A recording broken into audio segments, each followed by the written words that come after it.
What's up, guys? It's Dudes Talking Comic. It's Mo. TK. So today we're going to review Amazing Spider-Man number 799, which is part 3 of Go Down Swinging. We previously did make a video reviewing part 1 and 2, so we're going to get right into it. So before we do, show them that artwork of that cover. Show this Alex Ross cover.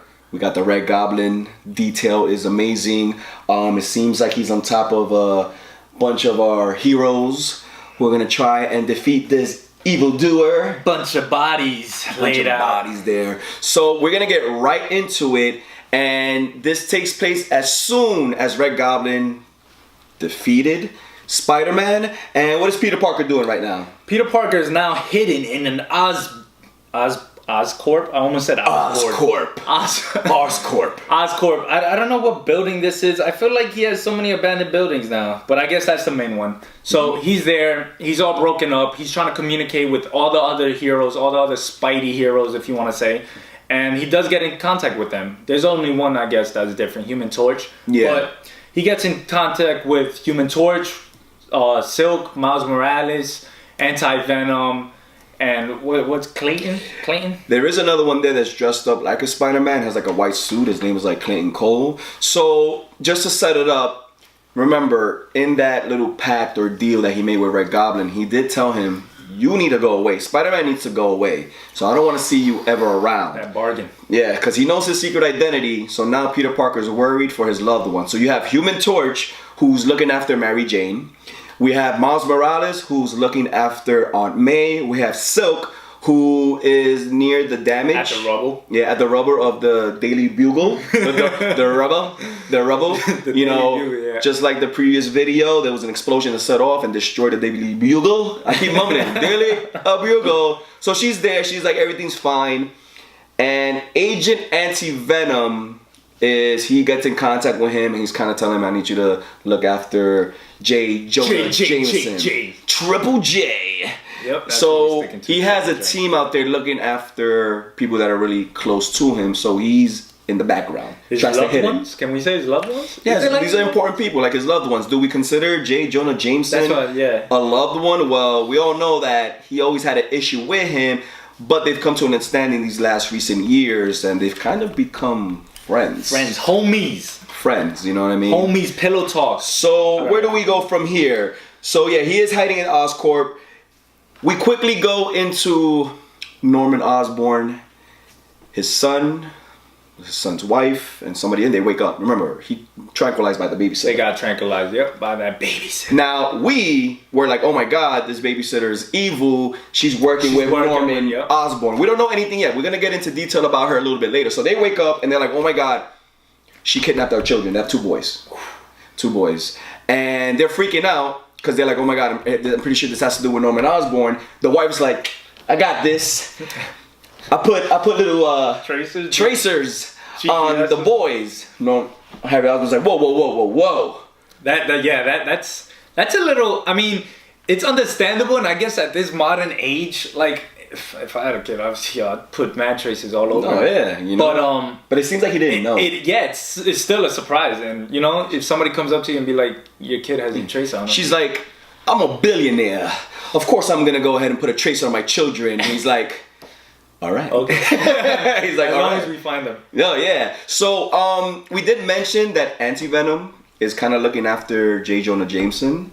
Let's call him Triple J, because that's like a little bit of a tongue twister. So, Peter Parker's like, hey, listen, I need you to look after. He's like, don't worry about it. I already got him. I found him in another Oscorp building. And as soon as he does that, he's like, I got him. I'll take care of him. He disappears. Where do you go? Well, he goes to communicate with Peter Parker, with Spider-Man himself, because he feels bad and he sucks at keeping secrets. Yeah, he runs, he goes home. He gets a laptop, which apparently is linked up secretly. He has Skype on Peter Parker or something. I don't understand. I still don't understand that link. Like, how is it so easy to find Peter Parker? Did he always know? No, he always did know. Yeah, of course he did. What is it? That's what he told him. Emergency line? He always knew that Spider-Man was Peter Parker, so I guess they had like this little secret line to communicate with each other. And he's like, listen, Peter, And Peter Parker at the same time is like, listen, you gotta be careful. I can't talk Norman about it. Osborn right now, he's coming after everyone. He's gonna come after you. He knows about me. And not Norman Osborn. He's like, yeah, there's a picture there. It's kind of funny.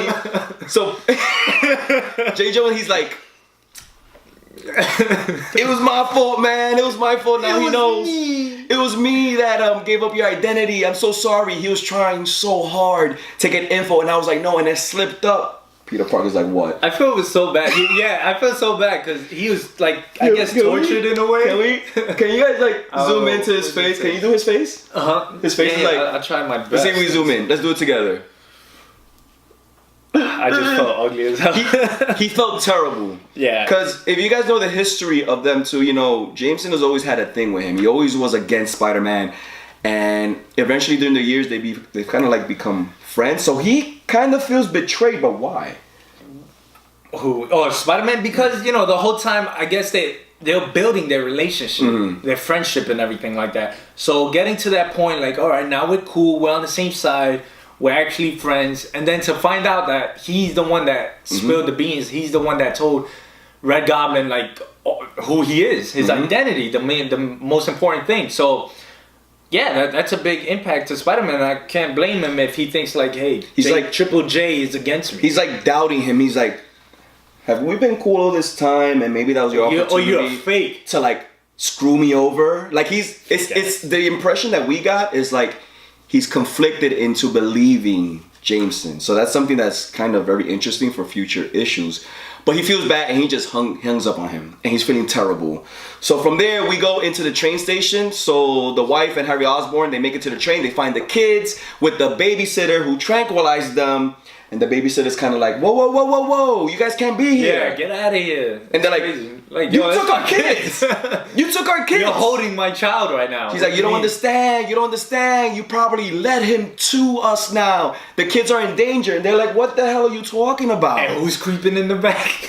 We got the Red Goblin. And he's like, oh, he's creeping. Yo. There is a little scene there that he's kind of creeping behind like someone. Some guy was just complaining about the whole commotion. The funny thing is, there's a part there, like a New York City regular person. He's like, you guys need to handle your business somewhere else. We got so many people here trying to get to their trains on time, and you guys are over here with this. And Green Goblin's like, what's going on here? He goes, not true. I was enjoying the show.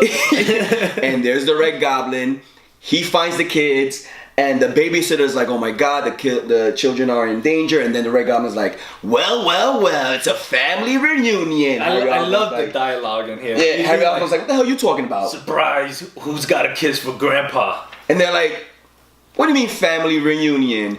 So what does he say about the mom? He spells her whole name out and everything. What does he say? He says, the family's over here and Grandma Emma. What? You know, throughout this whole time, we always thought that Harry Osborn's mom was dead. She was never. I mean, storyline. If she was mentioned, it wasn't something very important to me. I say, you get me? It was like always like, hey, his mom's not around. It's just them two. Yeah. He says, okay, so check this out. I'm gonna read this out loud. Too true, but that's only because I want to keep this in the family. Look at us all, Daddy and Mommy, Uncle Mark and the kids, and Grandma Emma.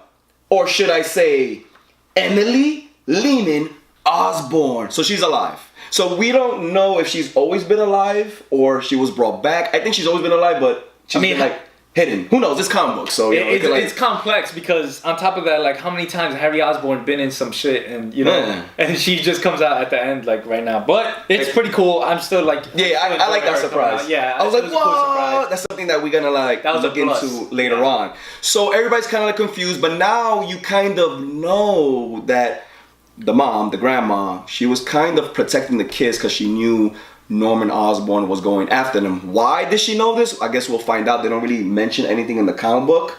So now there's gonna be a big battle ensuing right now. So which are the first two heroes? I think it's Human Torch and Clayton Cole. They show up scared as shit. Yeah. Human Torch is about it. He's about to be like, we know how to take care of symbiotes. Clayton's kind of like, oh man, I don't really want to be here. So if you guys are aware, symbiotes, they can be hurt with heat and with Sonic Ultra sonic vibrations, something like that. I mean, it's always been that. It's always been just noise or loud, like high pitched noise. So with that being said, they get into it, and what's the outcome of that fight? So they put all into it, and it does nothing. So even Human Torch, he's like, yeah, we got him, everything's good, and it looked like nothing touched him. And he makes it a point. Yep. He's like, guys, you're combining the Carnage symbiote and the Green Goblin serum. I have all the abilities, the abilities minus the weaknesses. And Human Torch is like, what? Clayton is out. Yeah, Clayton's been out. I don't even know. He goes, screw this, I'm out of here. So he's running, and of course, Red Goblin pretty much like does those little weapons, because the Carnage symbiote is known for making his own weapons. Yeah, he could do actually like anything. He's like a Green Goblin. I mean, a Green Lantern kind of thing. Like he could. You know what? That's a good comparison. Create anything he wants, but he shoots out some shards, some knives into these guys, and they both go down easily. So they're down for the count. We got Human Torch and Clayton. They're both down. So now we run into Miles Morales and Silk coming in to save the day. Quick fight. Well, they thought they were, and then they also get easily defeated. Miles Morales, I guess he does like tickle. He Miles Morales has that power. He has like that little electric shock, and Red Goblin's like, ooh, that tickles. Kind of lets you know there's nothing phasing him. But by the way, while this is happening, Peter Parker, he's talking to them. Peter Parker cannot be seen. Remember the deal that they made, but he's kind of like guiding and coaching them in a way. Yeah, I mean, he guided them to the place, and that was it. And then after that, he was just like, no, Miles! He's kind of like, yo, guys, get out of there. It's because he's hearing the battle, and he knows, like, oh, shit, it's too much for them. And he's like, guys, get out of there. You guys cannot take him. They're like, yo, we got this. This is... Everybody still thinks it's just a regular symbiote, even though Carnage's symbiote is a handful. Or a regular Green Goblin. Well, that is true. They're two different things when they're combined together. No, yeah. That's what made him have no weaknesses. So now we have Human Torch, Clayton, Miles Morales, Spider-Man, and Silk. They're both down. And they're not just down like defeated. They're borderline dead. But we got Agent Anti-Venom to save the day. And does he? Kind of, actually. In a way. If we actually think about it, I mean, he tried to use his powers, his herding powers to the symbiote. His herding powers? Yeah, I don't know how to describe that. What does he... We were talking about it earlier. We were trying to like figure out, because again, guys, we're getting back into like the whole Spider-Man storyline, Agent Venom and everything. So apparently he's one of the most powerful symbiotes. Just because he could take them out, I guess. He could his symbiote freaking like burns them in a way, or it does something that it doesn't hurts connect. Them. That it hurts them. And we see that also in like Venomized. Yes, which we're gonna be making a video of issue number 3. So he has some ability that hurts the symbiotes, and he also has the power to heal. Yeah, which is pretty crazy. Can he heal anybody? That's what I'm confused about. What's going on here? Because what we were talking about, does he have the ability to heal anyone, or can he only heal like people from the Spider-Verse? Just keep him in a corner during a big battle. Like, we're gonna run to you if we need some healing. And he heals by the touch. He heals by the touch. So he did do a little bit of damage to Red Goblin, but Red Goblin's like right back in it. And as he's battling him, he does notice that everybody's borderline dead. He has to save them.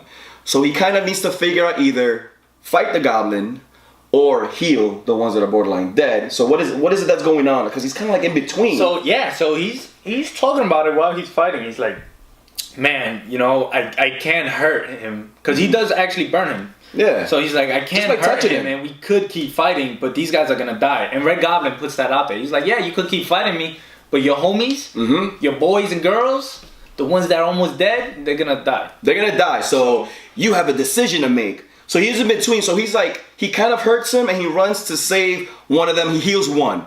But while he's healing him, he gets, just like that, he gets sliced from the back.